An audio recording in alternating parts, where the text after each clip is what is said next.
Researchers at Valisure discovered that Zantac, the popular heartburn medication, is loaded with a cancer-causing substance known as NDMA.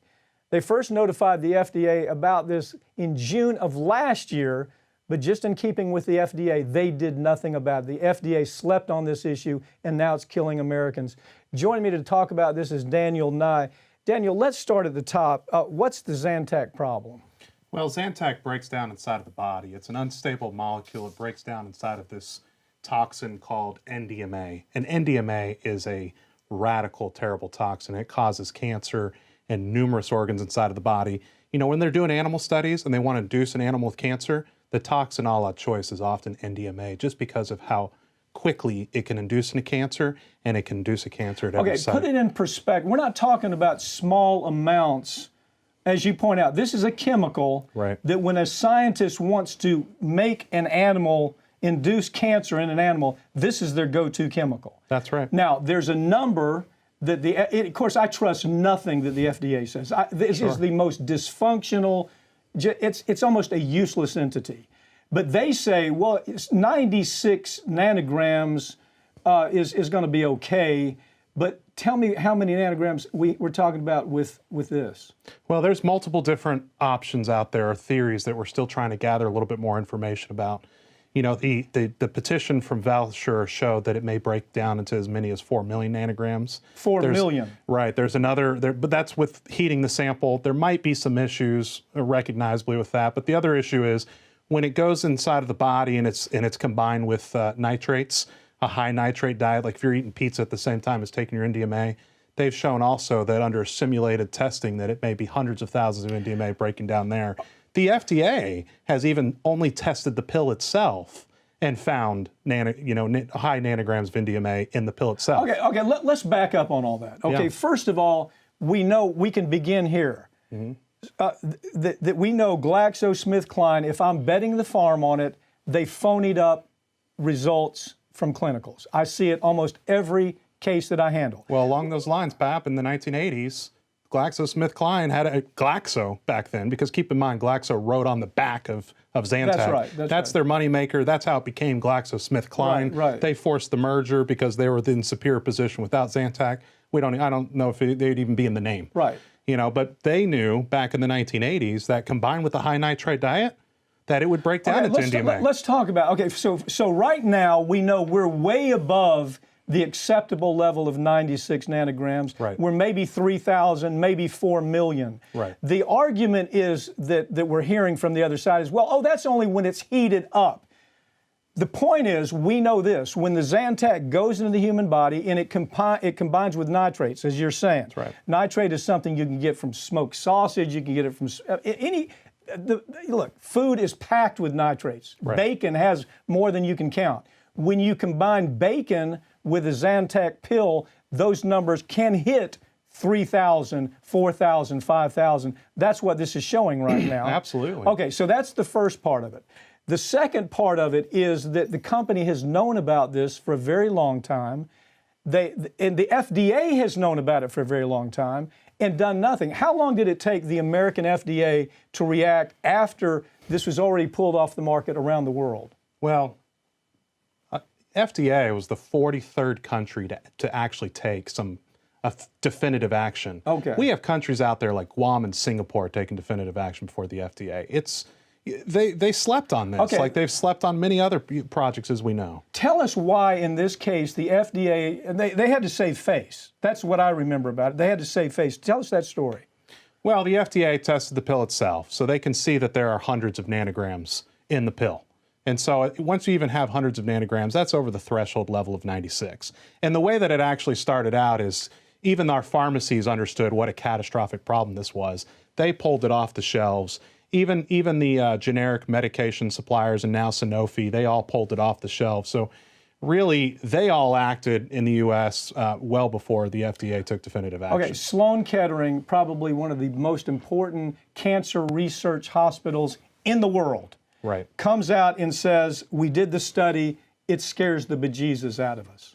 Tell us about that. Well, what we know now is that Sloan Kettering, the lead investigator, was interviewed by Bloomberg, and they mentioned that as after they saw the study results, they pulled using Zantac in their hospital. Okay, so the hospital itself pulled the product out of their hospital, and they're the ones that did the study. That's right. They're the ones that did the study. So we have pretty high confidence that there's going to be some significant results in the study. Well, surely it's going to be in one of the medical literature. Surely that study is going to be published so the public can know about that. Tell me. I think it was supposed to be published in JAMA, and it was supposed to be published a few days ago. And here's one of the big stories. Now, you know, in terms of proving this case, we don't have to have Sloan Kettering study to prove it, but it almost makes it a slam dunk when Sloan Kettering comes out, because it's so clear that if you're taking Zantac with a study like this, that it increases your risk of cancer. Okay, so just to be clear, Sloan Kettering comes out with a report where they completely substantiate everything that you're alleging. That's right. The study shows it. It's very clear.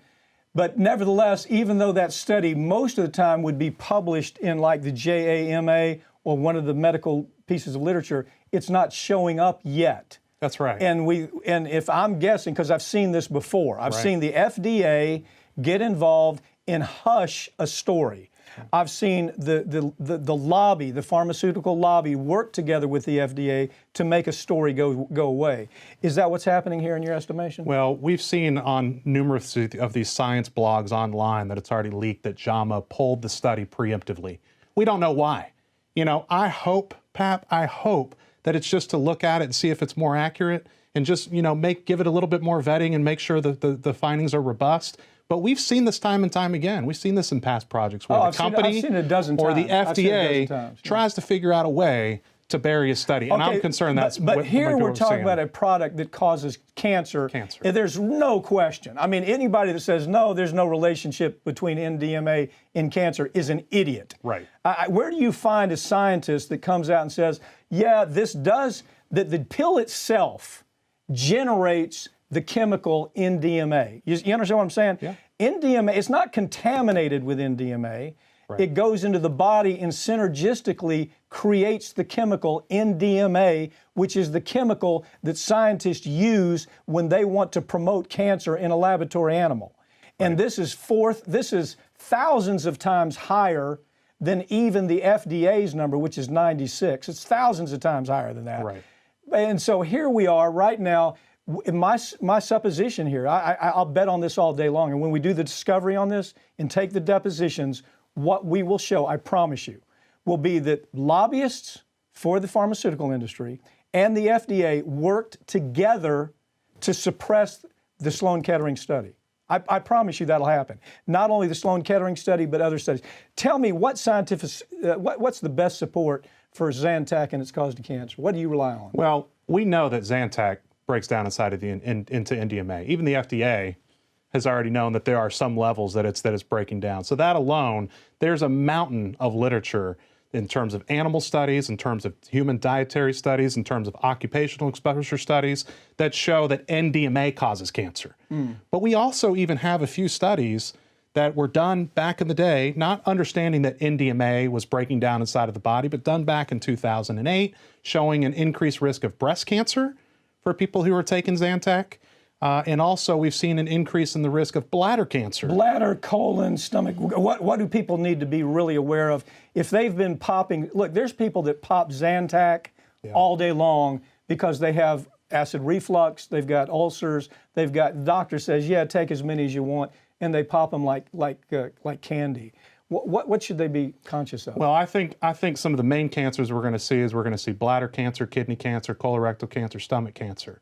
But I would say this, when we've looked back and we found that it even causes an increase in the rate of bladder cancer in terms of Zantac users, we know from our work in valsartan where it caused NDMA to break down inside of the body, that breast cancer, you just wouldn't see that in the animal studies, dietary studies, occupational studies as much. Right. So if it causes that and an increased risk, then I think all cancers are on the table at this point, that NDMA from Zantac may cause any type of cancer. Now I can hear it in trial. GlaxoSmithKline says, gee, we voluntarily pulled it off the market.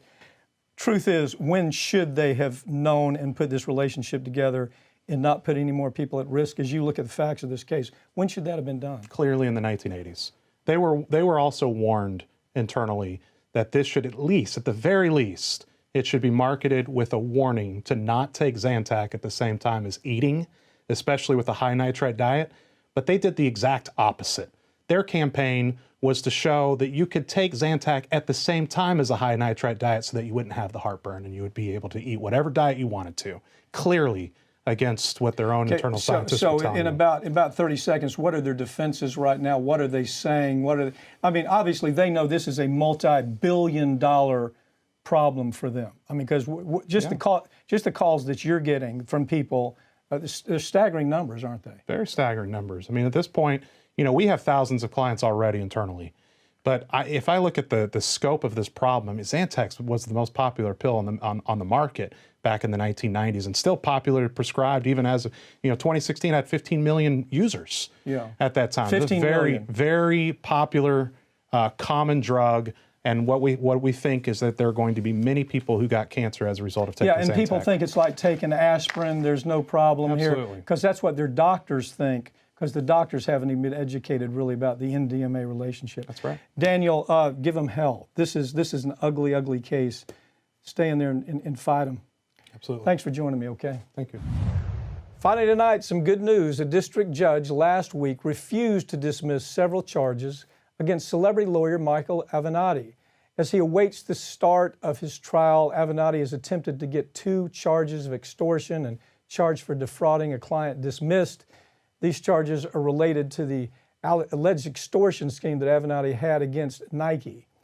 The charges claim that Avenatti threatened to release damaging information about the company unless they agreed to pay him $20 million. It wasn't even clear where the $20 million was going to go.